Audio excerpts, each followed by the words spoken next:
ভিতরে নেওয়ার পরে দেখতেছে এই মাটিটা থেকে সুগিরান বাইর হইতেছে। সুবহানাল্লাহ। শেখ রহমাতুল্লাহ মাটিতে জিজ্ঞাসা করলেন, মাটি তুমি কি কোনো বেশ না? মাটির জবানটা আমার আল্লাহ তাআলা বলে দেয়। মাটি বলতেছে, সাথে শোনো, আমি আসলে একটা মাটি, আমি ওই যে ফুলের গাছের তলায় ছিলাম, ফুলের পঙ্খগুলো ঝরতে আমার গায়ে লাগতে এখন আমি ফুলে পরিণত হয়ে গেছি, আমি এখন মাটি নাই। তাহলে এখানে উদাহরণ দিয়েছেন সাদিকি, মানুষ যদি চোরের সাথে থাকে চোর হয়, মানুষ যদি ডাকাতের সাথে থাকে ডাকাত হয়, মানুষ যদি বদমাশের সাথে থাকে বদমাশ হয়, মানুষ যদি খারাপ মানুষের সোহবতে থাকে ওই মানুষটা খারাপ হয়ে যায়, মানুষ যদি কোনো গুন্ডার সাথে থাকে গুন্ডা হয়, মানুষ যদি ভালো আল্লাহ ওয়ালার সাথে থাকে তাহলে ওই মানুষটা আল্লাহ ওয়ালা হয়ে কবরে যায়। এই জন্য আমাদের চিন্তা ভাবনা করে চলতে হবে। ভাই আমার আপনার ঈমান এবারে ধ্বংস করে দিবে, ঈমান আমার ঈমানকে ধ্বংস করে দিবে। বিভিন্ন ধরনের ফিরকা শুরু হয়ে যাবে, বিভিন্ন ভাষা আপনাকে বুঝাবে আপনার ঈমানকে নষ্ট করার জন্য। দেখেন, ভালো হওয়ার জন্য চেষ্টা করতে হবে। যেমন সত্য একটা ঘটনা বলি, আল্লাহর নবী দুনিয়াতে আসার আগে একটা ঘটনা নবীজি বয়ান করেছেন মুসলিম শরীফের হাদিসে। বনি ইসরাইলের এক ব্যক্তির ঘটনা নবীজি বয়ান করেছেন। বনি ইসরাইলের একজন ব্যক্তি, সে একজন নয়, দুইজন নয়, 99 জন মানুষকে খুন করেছে। কয়জন? 99 জন মানুষকে খুন করেছে। খুন করার পরে তার ভিতরে একটা অনুশোচনা চলে আসলো, আমার এখন ভালো হইতে হবে। কি হইতে হবে? আমার এখন ভালো হইতে হবে। আমি জীবনে বহু অন্যায় করেছি, বহু পাপ করেছি, বহু অন্যায় করেছি, আমি আল্লাহর বহু নাফরমানি করেছি, এখন আমার ভালো হইতে হবে। ভালো হওয়ার পথ কোথায় গেলে পাওয়া যায়? কার কাছে যাই আমি ভালো হইব? এই লোকটা মানুষের কাছে জিজ্ঞাসা করা শুরু করবো, আমার তো এখন ভালো হওয়ার দরকার, আমি কোথায় গেলে ভালো হইতে পারবো? লোকেরা বলে দিল, অমুক এলাকার ভিতরে যাও, অমুক জায়গার ভিতরে যাও, অমুক জায়গার ভিতরে একজন এই মানুষ আছে, ভালো মানুষ আছে, ওই মানুষটার কাছে যাও। যাওয়ার পরে ওই মানুষটার সামনে যখনই দেখা হলো, ওই মানুষটাকে বললো, ভাই আমি তো এইভাবে একজন নয়, দুইজন নয়, 99টা খুন করেছি, আমার এখন কোনো ভালো হওয়ার কোনো রাস্তা আছে কি বলে দাও। আমি একটা নয়, দুইটা নয়, 99 জন মানুষ কি করেছি? খুন করেছি, হত্যা করেছি, এখন আমি ভালো হওয়ার জন্য কি আসছি, আমি কিভাবে ভালো হইব আমাকে একটু বলে দাও। যেই লোকটার কাছে গেলেন, যেই জ্ঞানী ব্যক্তির কাছে গেলেন, ওই জ্ঞানী ব্যক্তি ছিল একজন খ্রিস্টান পণ্ডিত। এই খ্রিস্টান পণ্ডিত সে বলতেছে, কি বলো তুমি 99 জন খুন করেছো, আবার তুমি ভালো হওয়ার জন্য আসছো,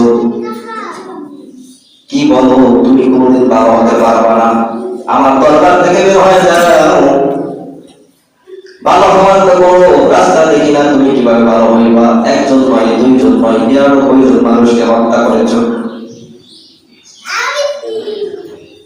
ওই ব্যক্তির মনের ভিতরে আরো জিদ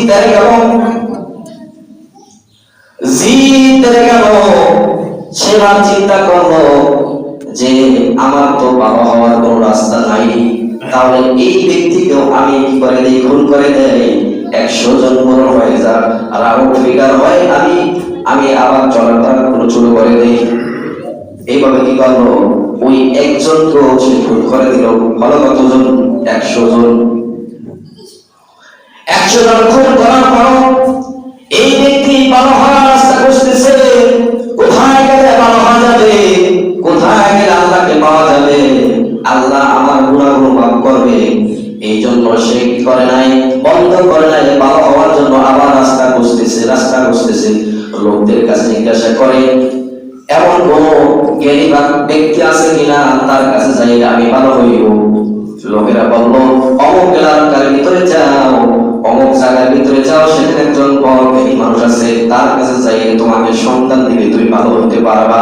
তখন যখন ওই লোকটার কাছে গেল, যাওয়ার পরে ওই লোকটার কাছে যা বলবো ভাইজান আমার, আমি তো এইভাবে 100 জন মানুষকে খুন করেছি, আমার ভালো হওয়ার কোন রাস্তা আছে কিনা? তখন ওই লোকটা বলতেছে তোমার ভালো হওয়ার অবশ্যই রাস্তা আছে, তবে তুমি যেই পরিবেশের ভিতরে থেকে, যে এলাকার ভিতরে থেকে, যে বন্ধু বান্ধবের আড্ডার ভিতরে পরে তুমি খারাপ হয়েছো, ওই এলাকা তোমার পরিত্যাগ করতে হবে। কি করতে হবে? ওই এলাকা তোমার ছাড়তে হবে। ওই এলাকা ছাড়ার পরে অমুক এলাকা আছে যেখানে নেককার বান্দারা বসবাস করে, সেই নেককার বান্দাদের এলাকার ভিতরে তুমি যাও, তুমি অবশ্যই ভালো হইতে পারবা। বুদ্ধি দিল কে? এই ব্যক্তি বুদ্ধি দিল। হ্যাঁ, অবশ্যই আমার আল্লাহ তাআলা বান্দা যখনই কি করবে, বান্দা যখনই আল্লাহ তাআলার কাছে মাপ চাইবে, আল্লাহ তাআলার নাম হলো রহমান, গফফার, সত্তার, অবশ্যই আমার আল্লাহ মাফ করে দিবে।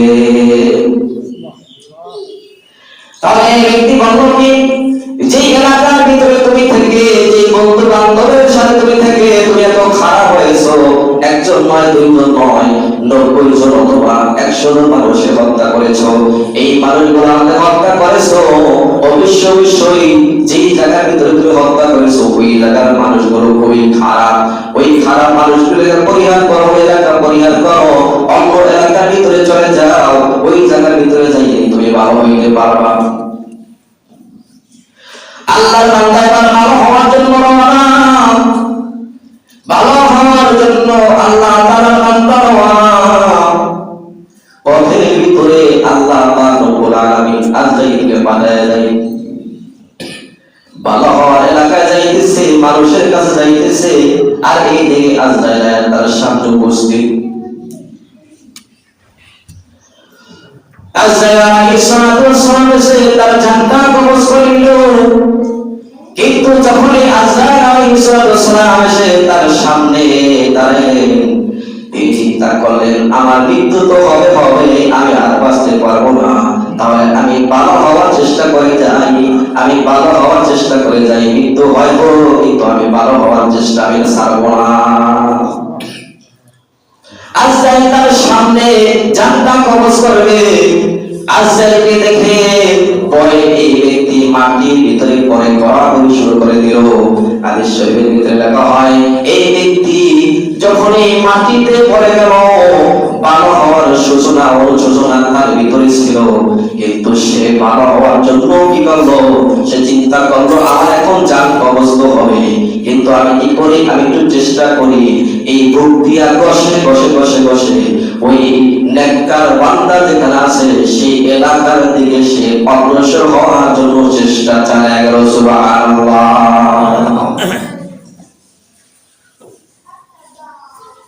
এবারে তারা জানতা কবজ করে নিল, জানতা কবজ করার পর জান্নাতের ফেরেশতা আসলো, জাহান্নামের ফেরেশতা আসলো, রহমতের ফেরেশতা আসলো, আযাবের ফেরেশতা আসলো।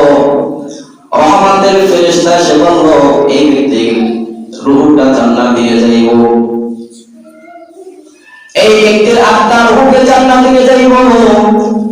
আর আযাবের ফেরেশতা বলতেছে না, এই ব্যক্তি একজন খারাপ মানুষ, একজন নয়, দুইজন নয়, 100 জন মানুষের খুন করেছে, এই ব্যক্তি খারাপ, একে বেহেশতে দেওয়া হবে না, জান্নাতে নেওয়া হবে না, এর রূহটা জাহান্নামে নিয়ে যাব। তাহলে তাদের ভিতরে ঝগড়া শুরু হয়ে গেল। কি হয়ে গেল? ঝগড়া শুরু হয়ে গেল। ঝগড়া মিটাইবে কে? সমাধান করবে কে? সমাধান করবে কে? প্রধানমন্ত্রী কি সেখানে সমাধান করতে যাবে? এলাকার গণ্যমান্য নেতারা এরা কি সমাধান করতে যাবে? না। আর আল্লাহ তাআলা রব্বুল আলামিন জিবরাইলকে পাঠায় বলতেন জিবরাইল যাও সমাধান করে দাও। কোন কোন হাদিসের ভিতরে আছে, রিওয়ায়াতের ভিতরে আছে আল্লাহ পাক রব্বুল আলামিন এই বান্দাকে চায় না যে সে জাহান্নামে যাও। আল্লাহ পাক রব্বুল আলামিন এই ব্যক্তি যে এলাকার ভিতরে অগ্রসর হয়েছিল ওই এলাকাতে সামনে এনে দিল, অথবা কোন কোন জায়গার ভিতরে আছে এই ব্যক্তি পার হওয়ার জন্য এই যে বুক দিয়া বসে বসে বসে বসে একটু অগ্রসর হইল। এই কারণে বাবা হইল, বাবার ভয় দেখতেছে এই বান্দা পার হওয়ার নিয়তে ওই নেককার এলাকার নেককার বান্দার এলাকার ভিতরে যাইতেছে। এটাকে আল্লাহ তাআলা সামনে এনে দিল আর তার এলাকাতে আল্লাহ তাআলা পিছনে সরাই দিল। সুবহানাল্লাহ।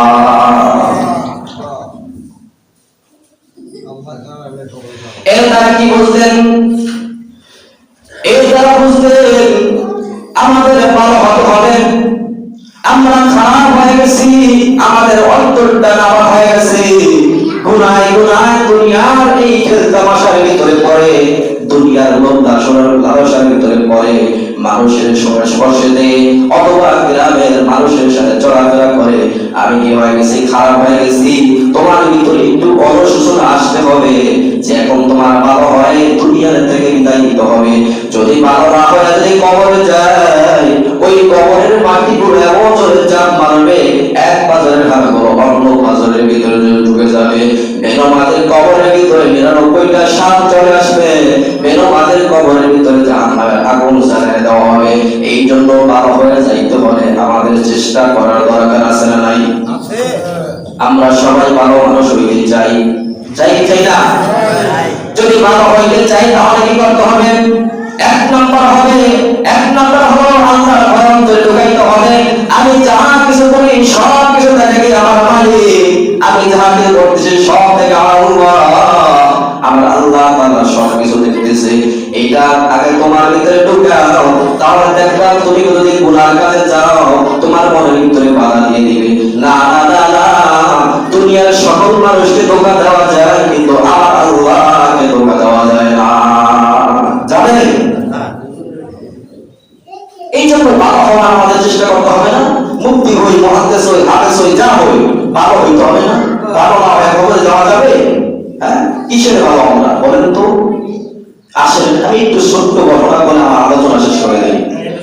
আমরা সবাই জানি ইব্রাহিম ইবনে আদহাম রাদিয়াল্লাহু রাহমাতুল্লাহ আলাইহি, তিনি একজন বড় বুজুর্গ মানুষ ছিলেন। ইব্রাহিম ইবনে আদহামের ঘটনা কে না জানে? ইব্রাহিম ইবনে আদহাম বলকের বাদশা ছিল কিনা? বলকের বাদশা ছিল। সেই রাত্রে যখন হইতো তখন তার বাদশাহী চাইরা আল্লাহ তাআলার দরবারে চলে আসতো, যায় নামাজ পিছায় নামাজ শুরু করে দিত। আল্লাহ পাগল হয়ে গেছিল এই ইব্রাহিম ইবনে আদহামের কাছে বলকের বাদশাহী চাইতে। ইব্রাহিম ইবনে আদহাম তার কাছে যায় নামাজের দাম সব থেকে বেশি হয়ে গেল। আল্লাহর ভয় তার ভিতরে থাকার কারণে কিন্তু বাদশাহী করলো আর ঠিক টাইমে নামাজের সময় নামাজ পড়তে আসলো। এই ইব্রাহিম ইবনে আদহামের ঘটনা, তার চক্ষু আল্লাহ তাআলা তার কান এত পাওয়ারফুল দিয়ে দিলেন। এই ইব্রাহিম ইবনে আদহাম তিনি মসজিদুল আকসার ভিতরে নামাজ পড়তেছে আর পিছন থেকে ফেরেশতারা একজনে আরেকজনের কাছে বলাবলি করে, এই দেখছো নি এই ব্যক্তিকে দেখছো, তার নাম হলো ইব্রাহিম ইবনে আদহাম। তার নাম কি? তার নাম হলো ইব্রাহিম ইবনে আদহাম। আজ থেকে কয়েক মাস হয়ে গেল তার ইবাদত বন্দেগী আকাশে ওঠে না, আকাশে যায় না। এই কথাগুলো যখন এই ফেরেশতা বলতেছে, ইব্রাহিম ইবনে আদহামের কানটা এত পাওয়ার, এত পবিত্র কান, এই কান দিয়া ইব্রাহিম ইবনে আদহাম শুনতে ওই কথাগুলো শুনতেছিলেন। আর আমাদের কান কি? বিভিন্ন ধরনের গান বাজনা অশ্লীলতা কথাবার্তা শুনতে শুনতে নামা হয়ে গেছে। এই ইব্রাহিম ইবনে আদহাম তিনি ওই যে ফেরেশতারা পিছনের ভিতরে একজনে আরেকজনের কাছে বলতেছে, এর নাম হলো ইব্রাহিম, বলকের বাদশা। উনি ওনার ইবাদত কয়েকদিন হয়ে গেছে আসমান ওঠে না, ওনার কারণ কি একজন আরেকজন জিজ্ঞাসা করতেছে, এক ফেরেশতা আরেক ফেরেশতার কাছে জিজ্ঞাসা করে কারণ কি, এটা না ওটার কারণ কি। একজন ফেরেশতা আরেকজন ফেরেশতাকে বলতেছে এই ইব্রাহিম ইবনে আদহাম তিনি মক্কা শরীফের থেকে খেজুর ক্রয় করেছিল, ওই দোকানদার থেকে 2টা খেজুর খাওয়া খেয়েছিল। কয়টা খেজুর? এই ভালো করে বলবেন, কয়টা খেজুর? 2টা খেজুর খাওয়া খাইছে। এই খাওয়া খাওয়ার কারণে তার ওই ইবাদত গুলা আটকে গেছে, আজকাল উঠবে না।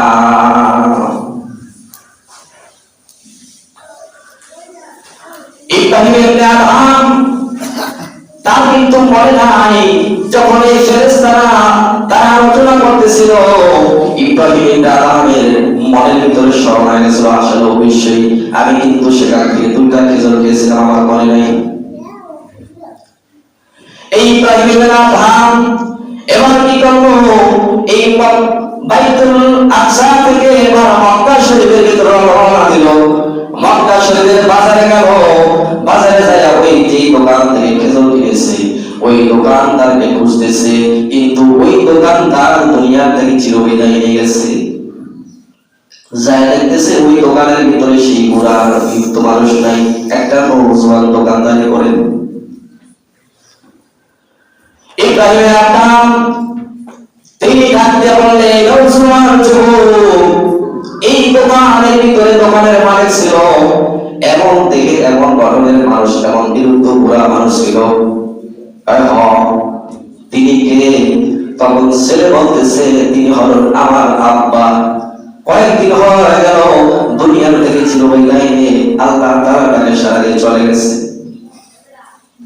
এই কথা মনে করলো, বলার পরে ইব্রাহিম ইবনে আদহাম সাথে সাথে অজস্রে কাটা শুরু করে দিলেন। ওই নওজোয়ান সন্তানটা জিজ্ঞাসা করে আল্লাহর ওলি আপনি কেন কাঁদেন, আপনি কেন কাঁদেন? তখন এই ইব্রাহিম ইবনে আদহাম বলতেছে তোমার বাবার জীবিত অবস্থায় আমি 2টা খেজুর না বলে খাও গেছিলাম, এই 2টা খেজুর ঋণ পরিশোধ করার জন্য আমি এখন সেই মসজিদুল আকসা থেকে মক্কা শরীফের ভিতরে আসছি। আর সেই মসজিদুল আকসা থেকে মক্কা শরীফের ভিতরে যাইতে পায়ে হেঁটে যাইতে মনে হয় 2 মাসের সময়। পায়ে হেঁটে হেঁটে হাজার কদম দিয়ে এই 2টা খেজুরের ঋণ পরিশোধ করার জন্য ইব্রাহিম ইবনে আদহাম ওই দোকানদারের কাছে চলে গেলেন। দেখতেছে দোকানদার তো নাই, তখন ওই সন্তানের কাছে বলতেছে এই সন্তান তুমি কি করো, তোমার বাবা ঋণটা পরিশোধ করে দাও। এবার এই নওজোয়ান সন্তান বলতেছে আল্লাহর ওলি আমার বাবার ঔরসের ভিতরে 2টা সন্তান, আমরা 2জন ভাই, বাবা ইন্তেকালের পরে আমাদেরকে বাবার যত সম্পদ ছিল সমস্ত সম্পদ গুলো ভাগ বন্টন করে দিয়েছে, এমনকি দোকানের ভিতরে যে খেজুর গুলা গনিয়া গনিয়া গনিয়া গনিয়া সব ভাগ করে দিয়েছে। তাহলে আমার একটা ছোট ভাই, আমার একটা ভাগ আমার ছোট ভাই পাইছে আর একটা আমি পাইছি, তাহলে এই আমার যে ভাগটা 2টা খেজুর, একটা খেজুরের ঋণ পরিশোধ আমি ক্ষমা করে দিলাম, কিন্তু আর একটা ঋণ পরিশোধ করার জন্য আমার ভাই থেকে কি করতে হবে, ক্ষমা চাইতে হবে। আমারটা আমি কি করলাম, ক্ষমা করে দিলাম, আমার ঋণ আমি পরিশোধ করে দিলাম একটা, কিন্তু আর একটা তো আছে। আপনি সেই শুধু মসজিদুল আকসা থেকে আপনি মক্কা শরীফের ভিতরে আসছেন, পায়ে হাজার কদম দিয়ে কেন আপনি পরিশোধ করার জন্য আসছেন? তাহলে আপনি যদি ইতমিনার সহিত আপনি যদি ক্ষমা চাইতে চান, যদি ক্ষমা পাইতে চান, তাহলে আমার ভাই সেই ইয়াসরিব সেই এলাকার ভিতরে আমার ভাই ব্যবসা করে, সেখানে আপনি যাইতে হবে। ইয়াসরিব সেখানে আপনার যাইতে হবে, যাই থাকবে আমার দেহের মতোই আমার গঠনের মতোই একজন এরকম মানুষ কি করতেছে, দোকানদারি করতেছে, যা জিজ্ঞাসা করলে আমার পরিচয় পাইবেন, আমার ভাই পরিচয় পাইবেন, ওই আমার ভাই থেকে আপনার কি করতে হবে, ঋণ পরিশোধ করতে হবে। এই আল্লাহর বান্দাই পাইবে আধার, পায়ে হেঁটে ইয়াসিনে যায় কি করে ওই বান্দার থেকে ওই তার ভাই থেকে ঋণটা পরিশোধ করে। আবার এরকম আস্তে আস্তে আস্তে 2 মাস লাগায় আসছে। এবার ইব্রাহিমের আঘাত থেকে গেল, আবার রাত্রের বেলা নামাজে দাঁড়াইলো, তখন ফেরেশতারা তার একজন আরেকজনের বলে, দেখো ওই যে ব্যক্তিকে দেখো, তার নাম হলো ইব্রাহিমের আঘাত, তিনি হাজার হাজার কম দিয়া দিয়া দিয়া দিয়া সেই মসজিদুল আকসা থেকে সেই মক্কার মসজিদের ভিতরে যায়, সেখান থেকে ইয়াসিন যায় ওই পরিশোধ কইরা আয়েশা নামাজের মুসাল্লায় দাঁড়াইছে। সুবহানাল্লাহ, তার নাম হলো ইব্রাহিমের আঘাত। আল্লাহ রব্বুল আলামিন এত খুশি হয়ে গেলেন, এত খুশি হয়ে গেলেন, যেই সমস্ত আমলগুলো বন্দিগুলো আসমানের ভিতরে লটকে ছিল, আল্লাহ রব্বুল আলামিন এই ক্ষমা চাওয়ার কারণে, এই পরিশোধ করার কারণে আল্লাহ রব্বুল আলামিন তার আমলগুলোকে গুণ দিয়া দিয়া দিয়া দিয়া দিয়া দিয়া সব আসমান উঠে দেয়। বুঝতে পারছেন এখন? বান্দার হক আল্লাহ মাফ করবে না, হক করলে বার। তাহলে সেই মক্কার থেকে ইয়াসরিব সেই জায়গাটা 350 মাইল দূরে, সেখানে যাই কি করছে, সে হাইটে হাইটে যায় সেখান থেকে ঋণ পরিশোধ করে আসছে। এখন বলেন তো আমাদের ভিতরে কত খাওয়া খাওয়া খাইতেছি, হ্যাঁ, আর ইবাদত করতেছি, এত সহজ। এই জন্য ভালো হওয়ার জন্য কি করতে হবে, চেষ্টা করতে হবে। যেহেতু আজকে সামনে মাহে রমজান মাস, আমরা এখন থেকে হিম্মত করি, এখন থেকে মুজাহাদা করি, এখন থেকে সাধনা করি। যে সমস্ত মানুষের সাথে চললে আমি রোজাটা রাখতে পারবো না, যে সমস্ত মজলিসে চাইলে আমি নামাজ আমার সাইয়া দেওয়া লাগবে, ওই সমস্ত মজলিসগুলো ত্যাগ করতে হবে, ভালো হওয়ার জন্য চেষ্টা করতে হবে, আল্লাহ এবং আল্লাহ রসুলের তরিকা অনুযায়ী চলতে হবে।